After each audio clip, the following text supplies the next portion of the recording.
Thanks for watching Game Notes 4 with special guest Marc Davis on the Crown Refs podcast. Serve the game.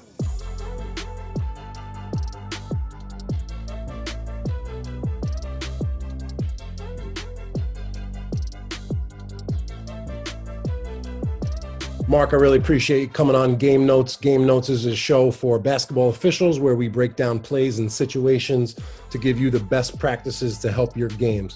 You ready to look at some plays today, Marc? Sure, let's go. All right, so I clipped a couple plays from this Kansas-Arizona State game.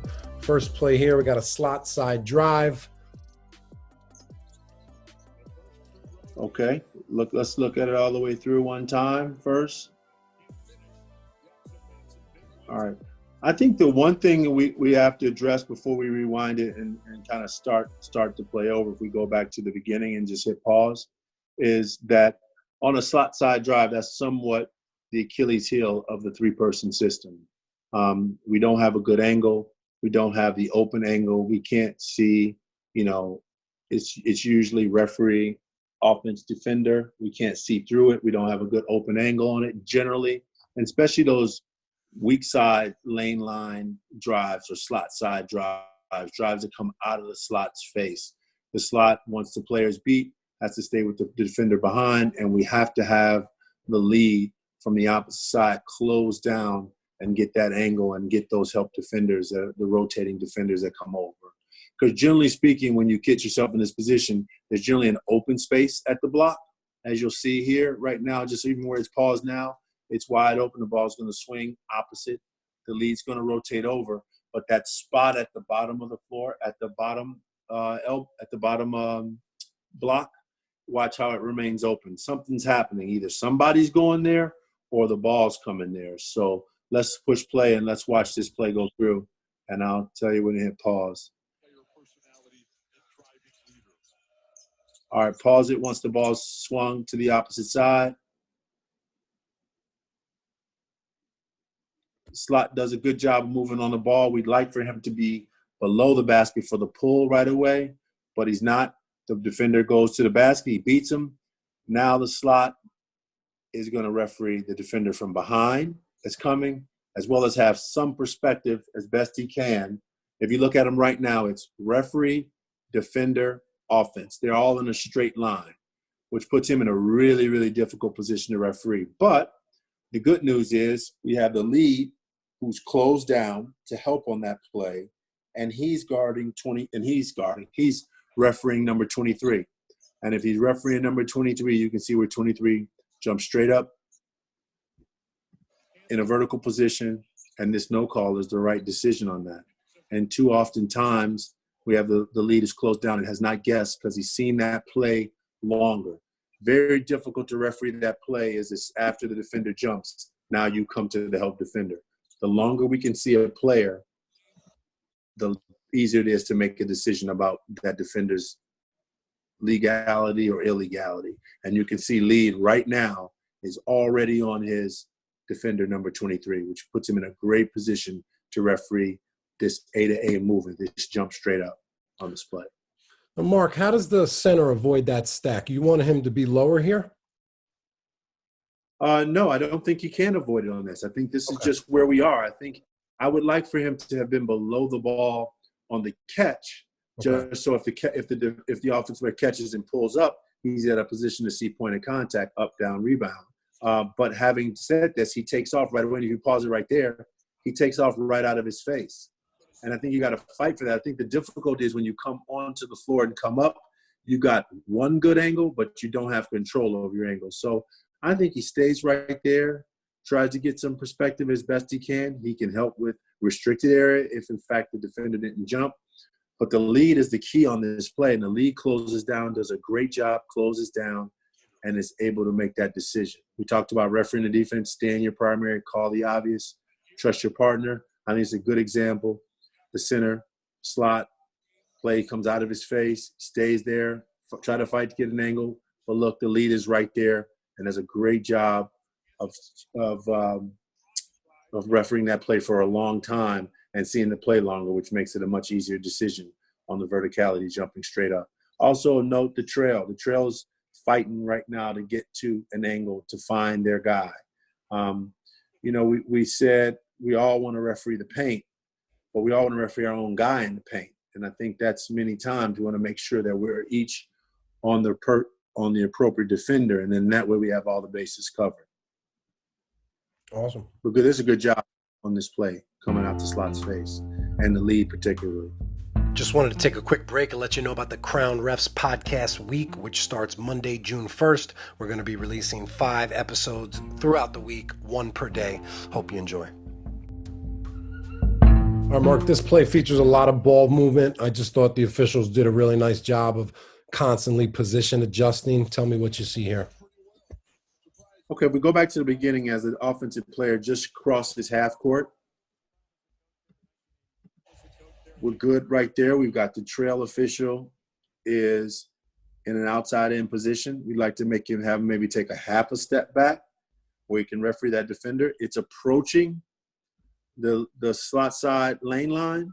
So the slot is anticipating taking that ball. The slot should also think about, I wouldn't go on ball right now. I would be preparing for this pass that's probably going to come to the wing offensive player that's running towards the free throw line extend and have some perspective on that defender. It goes right there. Slots in and pause it there. Slots in a great position. If you go back prior to the screen being set or the exchange on that one, this is what we were talking about on the previous play. We'd like for the slot to be below the ball and move on the catch so he's there when the offensive player catches in case he pulls up for a shot right there. Right there, pause it. Mm-hmm. If he pulls up right there, Slot's in a wonderful position to see point of contact, tick on an elbow, to go through his appropriate sequence, which is up, down, rebound. He's in a good place for that. Now has a perspective on, now here comes the screener. He can see right through that offensive and defensive player for the screen. The screen is not really well set. Offensive player goes too soon, which is a red flag for an illegal screen because he's not set. But that one's a good exchange. Nothing happens. Now the lead goes opposite. Ball comes back to a pause or arrest. Lead now comes back again. They're really fighting hard to get an angle to get to the new defender and get to the place on the floor that they're supposed to be so they can see referee the defender in their primary responsibility. You said it's a guideline for when a screener leaves too early. That's usually a legal screen. What is that? Well, just generally speaking, I think that's a good point to talk about. I think one of the red flags in play calling, especially with the motion office and the dribble handoffs, hammer screens, staggered screens, generally speaking, those are really timing based. So if the offensive player leaves early, it doesn't give the screener, his teammate, the opportunity to stop and allow the defender the opportunity to stop and interchange direction, which generally will lead to an illegal screen. In this one, the offensive player leaves too soon, and the screener is not committed to setting the screen, so it's really just an exchange, and that was not an illegal act. But when you see the ball, when you see a player pass the ball and follow his pass to come screen, that's a red flag to have some perspective on did they get there in time. Whenever you see a dribble handoff is another one because the offensive player is trying to do two things at once. They're trying to dribble, get to a spot, and hand the ball off. And so those are timing plays, and those plays, if they really blast them and they're defending them really hard, those are plays that you really have to be mindful of the illegal screen on those plays. Just make sure you have some awareness. Those are also areas where the slot or the lead, if the ball's above free throw line extended, can help in the tandem. Trail can help slot can help trail. Lead can always help trail as tandem partners. That's a good opportunity to team up on those plays. Hammer screen. Sorry, Mark, just to add to your timing point with illegal screens, also when the screener gets there late would be an indication too, which might be an illegal screen. Correct. Where the offensive player leaves early. So you've got the dribbler who's dribbling towards the screener, and he's trying to hand the ball off and get to a set point. You've got one where it's a pass, and he's coming to pass.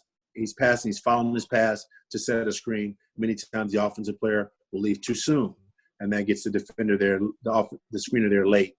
and not an ability to set a legal screen.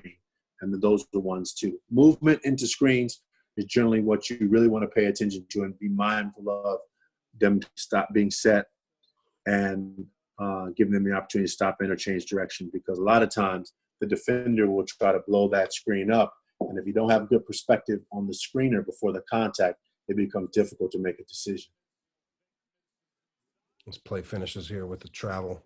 Oh, and this is a great job if the slot in transition, his eyes are where he's supposed to be. His eyes are hustling. He's at a place where he's supposed to be. He picks up the offensive player, and the first thing in space you want to pick up on the offensive players, you want to pick up their pivot foot. He says to himself, left foot's pivot foot. He gets 3 counts to get back to the right foot, and he correctly judged that as a travel, 3-step travel. It's a good job. It's definitely more difficult making the call on the run, moving full speed, right?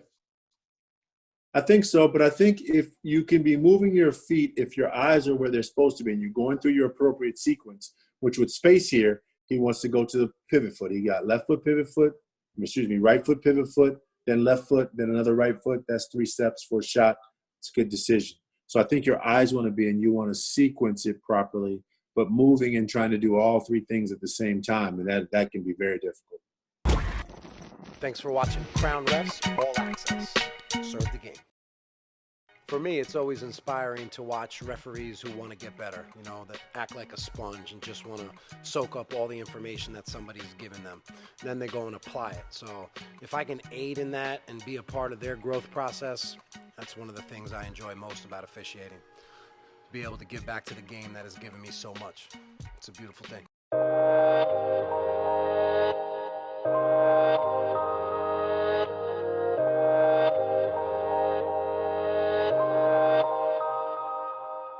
All right, we got a double play here, crash on both ends.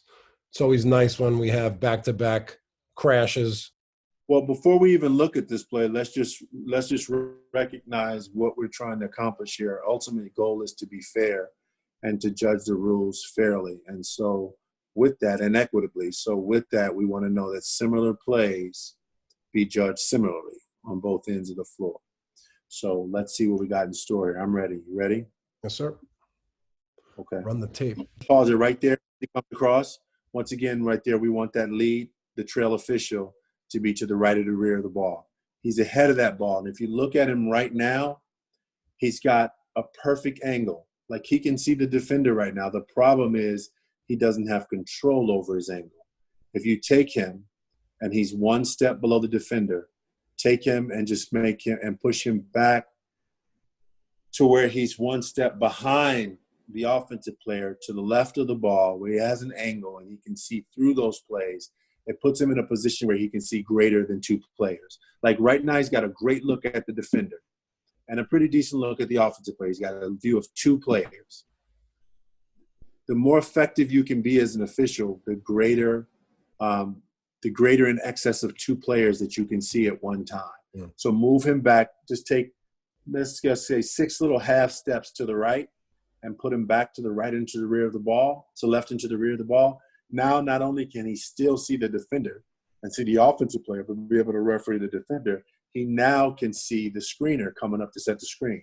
And so the screen doesn't surprise him because he's got perspective on the screen from the beginning. Right now, he's looking at y'all. He has no idea about the screen right now. So now, if this play is closer to the 3-point line, do you still want this official kind of more in line with the offensive player? Is he going to be able to see the point of contact? I want him to the out. I want him to work the sideline, give himself a little bit of angle behind him, behind the offensive player, so he can take a step down to see the point of contact, where it's just a quick step when he anticipates him pulling up. He can get to the elbow, but I definitely want him behind because now as the screener comes, he's got perspective. There's a difference between when you're inside out versus outside in. Right now he's inside out, meaning that he has a great angle now. But if he stays right there and that play comes directly towards him, where we say he still has a good angle, he has to move to adjust to that. Can he see can he referee more than 2 players right now? No, he can just referee those. Take him and put him on the other side. If you could take make that a triangle where it goes, there's a point between the two players on the floor to the official, and then go straight up the line, and then go another point, right? Put him on that other point. If you make an equilateral triangle from the middle of those two to the official, go up the sideline, equidistant to that, now give him that angle that he has. And now he has complete control over it. If the player goes left, he can go a step down. He can see it. Player goes right, he can take a half a step on or half a step back to maintain that same angle. You want to have control over your angles. He has a good angle now, but he has a static angle. He doesn't have control over it. He's open to whatever the players do. He's going to change his angle. You want to be able to get a good angle and be able to maintain it as long as possible. All right, let's run the play. You're getting mathematical on me, Mark. Well, you know, it's all right. We had a good pass and crash here too, right? But one thing we always talk about, plays in the lane and block charge plays in the lane. We always want to anticipate that our partners have a whistle. We don't want to get too excited to where we have a whistle and look up and we have a blarge. Although I would say the primary whistle on that would be the leads in the paint on any block charge, in transition, any block charge plays. There's a reasonable expectation that there may be another whistle. And if there is one, you should take some eye contact first before you come up with a signal. Because the slot goes block right now. They both raise their fists. Slot goes block, and lead goes charge. Now we have an issue. And instead of just a quick peek right there, and we get the play correct, and we eliminate any potential errors that may happen. I mean, the lead official definitely kept his fist up there for an extra second, so I think he definitely was processing if there were any other whistles as the play went on. Yeah, I just like to see a little eye contact there first. I think that I believe in college that's the correct mechanic to have a raised fist, whether going offense or defense. And so I just think you should have good eye contact. Good eye contact. I think we want the lead to take that play. It is his play. He judged it correctly. I just think we set ourselves up better if we can take a peek first. That's all. Sure. Yeah. These plays are kind of weird. Those Euro steps where the offensive player never really clears the defender, but the contact is on the hip. So, you know, anytime that we have that hip contact, it does increase, I think, the difficulty in our decision making. Thanks for listening to the Crown Refs podcast. Serve the game.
you.